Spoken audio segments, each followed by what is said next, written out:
for allowing me to speak. Didn't expect this. We have been waving signs in downtown Fayetteville.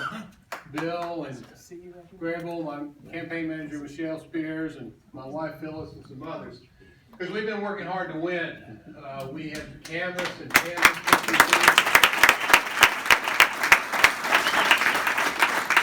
We knew early on that if we were going to have to go face to face with voters in our county and in Spalding, Pike, and Lamar counties, and that's exactly what we have done since we qualified for this race back in March. We will work hard until the end, Now, Stacey Abrams came to IHOP and spoke a few months ago to us. I think it was of the primary, and she told a wonderful story about her father. Phyllis and I were sitting up front, and she told a story about her father in Glenville, Mississippi, in which her father was working. It's a cold night, and he gave his coat to somebody who needed a coat more than he needed it. And the story is that once they picked up her father, she may tell tonight, that her father said to them, "But I knew you were coming for me, so I gave somebody a coat who needed it." And I thought then, I didn't get a chance to say this to her, I thought then that we have a lot in common.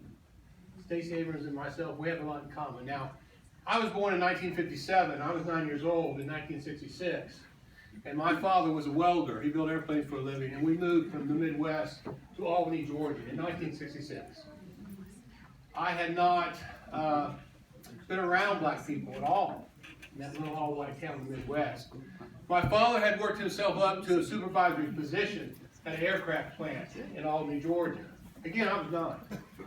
And I would go out with him, and somebody would see him, and they'd hug him. And I found out later why. My dad was middle management. The plant was not unionized. Very few manufacturing plants in the South at that time. Very few.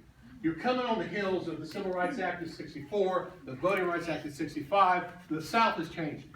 A lot of white people don't want it to change, but the South is changing. I had no idea this. I was just 9 years old and wanted to play baseball and go fishing. My dad, when he got to that plant, the pay was awful. And he convinced upper management, the plant was owned by North American Rockwell. It's called Aero Command. He convinced the management to raise the hourly salary or hourly wage 25 cents. To go 25 cents an hour. That doesn't sound like much money now. But in 1966, $400 to $500 a year, 40-hour work week means a lot to people. It's more food on the table. It's more clothes.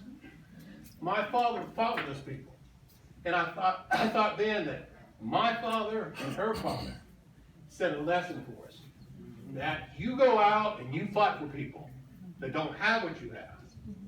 And you fight for them. And that's what we do as Democrats. And we have to remind ourselves every day of our party, from Social Security to the Affordable Health Care Act, of what we've done for this country along the way. And when people say otherwise, we need to remind them that fact. And the other thing I learned,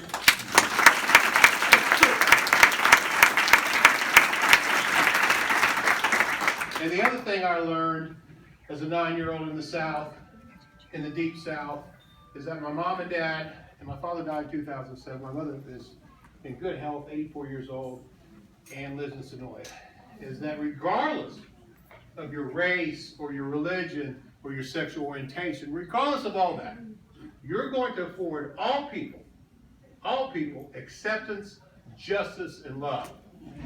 Now, those are the values of our campaign.